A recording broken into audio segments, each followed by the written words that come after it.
Hi everybody, so today I'm going to show you guys how to replace the rear wiper arm on 2012 the ACURA MDX. Okay, let's start guys. We use a number 10mm in here.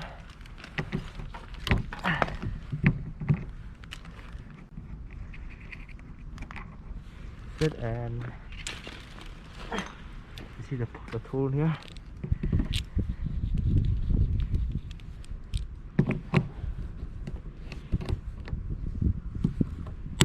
Pop it. Come out. And it's a rear wiper arm look like. The arm that I got from dealer and the wiper blade.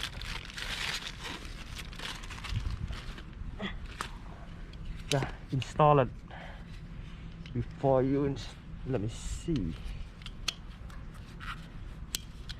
Here you go. 10mm. Just make it straight, put in 90 degrees.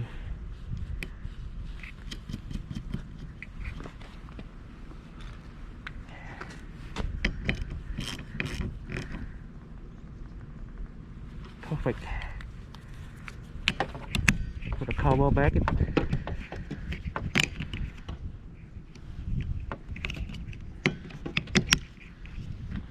Okay, this one is all set. Okay, thank you guys for watching. Thank you.